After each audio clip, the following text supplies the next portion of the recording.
அனைவருக்கும் அன்பின் வணக்கம். கதை கதையாம் குழுவிலிருந்து பூங்கொடி பாலமுருகன்.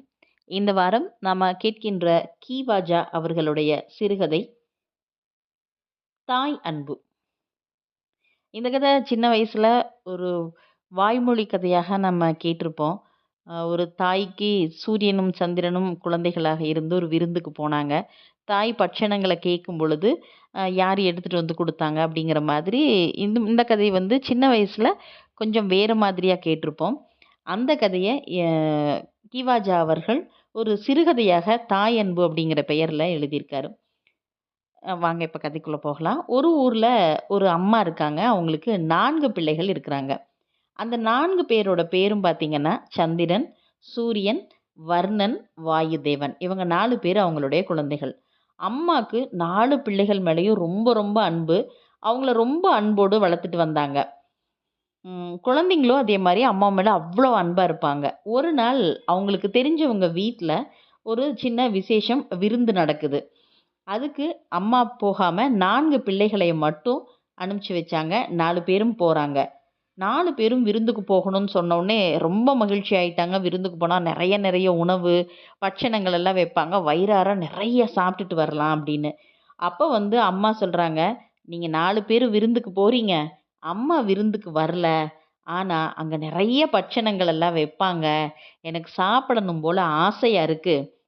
அதுல கொஞ்சம் எனக்கு எடுத்துட்டு வாங்க" அப்படின்னு அம்மா சொல்லி அனுப்புறாங்க. சரிங்கம்மா சொல்லிட்டு 4 பேருமே விருந்துக்கு போறாங்க. விருந்து ரொம்ப ஒரு சிறப்பான விருந்து. நெறைய சுவையான காய்கறிகள், பட்சணங்கள் எல்லாம் விருந்துல போட்டிருக்காங்க. முதல்ல சூரியன் போய் பந்தியில உட்காந்து சாப்பிட ஆரம்பிக்கும்போதே, அம்மா சொன்னது ஞாபகத்துல வருது. ஞாபகத்துல வந்துட்டு, சரி அம்மாவுக்கு கொஞ்சம் பட்சணங்கள் எடுத்து வைக்கலாமா தனியே அப்படின்னு யோசிக்கிறா. சரி நாம எடுத்து வைக்காட்டி என்ன, இன்னும் 3 பேர் இருக்காங்கல்ல, அவங்க எடுத்து வச்சுக்குவாங்க. நம்மளும் எடுத்து வைக்க வேண்டியதில்ல. அம்மாக்கு ஒருத்தர் எடுத்து வச்சா போதுமே அப்படின்னு சொல்லிட்டு, வச்ச எல்லா பட்சணங்களையும் தானே சாப்பிட்டு கப்ன்னு ஒரு ஏப்பம் விட்டார்.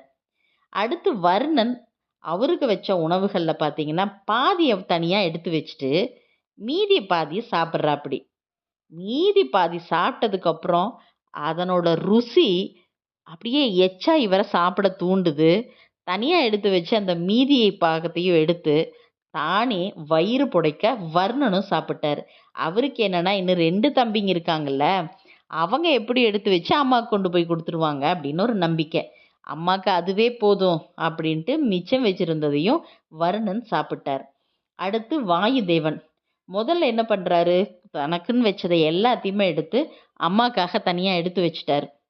ஆனாலும் எல்லாரும் சாப்பிடுறத பார்த்து அவங்க ரசிச்சு ருசிச்சு சாப்பிட்ட உடனே இவருக்கு சபலமே தாங்க முடியல.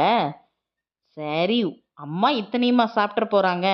ஒரு பாதிய நாம சாப்பிட்டுட்டு, ஒரு பாதிய அம்மாக்கு குடுத்துறலாம் அப்படின்னு நெனச்சார். சாப்பிட்ட உடனே ஒரு பாதிய பிரிச்சு எடுத்து வச்சுட்டு, ஒரு பாதிய சாப்பிட சாப்பிட ஆவல் அதிகமாக மீதியும் அவருக்கே தெரியாம எடுத்து ஃபுல்லா சாப்பிட்டுட்டு பார்த்தா, ஒரு பட்சணம் கூட மீதம் இல்ல. இனி மிச்சம் இருக்கிறது ஒரே ஒரு ஆள் தான் சந்திரன். தம்பி எடுத்து வைப்பான், தம்பி எடுத்து வைப்பான்னு எல்லாரும் தானா சாப்பிட்டாங்க. சந்திரன் தனக்கு போட்ட எல்லா பட்சணங்களையும் எடுத்து தனியா வச்சுக்கிட்டு, ஏதோ சிலத மட்டுமே சாப்பிட்டான். மீதியும் அம்மாக்காக மூட்டை கட்டிட்டான். இப்ப 4 பேரும் சாப்பிட்ட பின்னாடி, அவங்கவங்க வீட்டுக்கு கிளம்பி போறாங்க. சூரியன், அவனோட தம்பி மூவரும் 4 பேரும் வீட்டுக்கு போய் சேர்றாங்க. அம்மா அவங்கள பார்த்து, "4 பேரும் விருந்துக்கு போனீங்கல்ல, போகும்போது உங்ககிட்ட ஒண்ணு சொன்னேன் ஞாபகம் இருக்கான்னு?" கேட்குறாங்க. "அம்மா பட்சணம் தானே கேட்டீங்க?" அப்படின்னு சொல்லி சந்திரன் கேட்குறான். "ஆமா, எனக்கு பட்சணம் கொண்டு வந்தீங்களா?" அப்படின்னு அம்மா கேட்குறா. சூரியன் ஒரு பதிலும் பேசல. ஏன்னா தம்பிக கொண்டு வந்துருவாங்கன்னு சூரியன் ஃபுல்லா சாப்பிட்டுட்டு வந்துட்டாரு. வாயுதேவனும் வருணனும் எதுவுமே பேசாம தலைய குனிஞ்சுகிட்டாங்க. சந்திரன் மட்டுமே, "அம்மா உனக்காக விருந்துல என்னென்ன பட்சணங்கள் வச்சாங்களோ, சுவை மிகுந்த எல்லாத்தையும் நான் உனக்காக எடுத்துட்டு வந்திருக்கேம்மா" அப்படின்னு சொல்லிட்டு கொண்டு வந்த உணவுகளை எல்லாம் அம்மா கிட்ட கொடுக்குறான். அம்மா அத வாங்கி பாதிய தான் வச்சுக்கிட்டு, "நீ சாப்பிட்டியா இல்லையான்னு" சொல்லி மறுபாதிய சந்திரனுக்கு குடுக்குறாங்க. "நான் சாப்பிடும்போது நீயும் சாப்பிடணும்" அப்படின்னு குடுத்துட்டு, அம்மா நல்லா ரசிச்சு, ருசிச்சு அந்த பட்சணங்கள சாப்பிடுறாங்க. சந்திரனும் அம்மா கொடுத்தத மகிழ்ச்சியா சாப்பிட்டான். இப்போ அம்மா சாப்பிட்டு முடிச்சதுக்கப்புறம் 4 பிள்ளைகளையும் பார்த்து சொல்றாங்க, "நீங்க 4 பேருமே என்னோட வயித்துல பிறந்திருந்தாலும், சந்திரன தவிர 3 பேருமே உங்களுடைய வயிறு தான் பெருசுன்னு நெனச்சுட்டீங்க.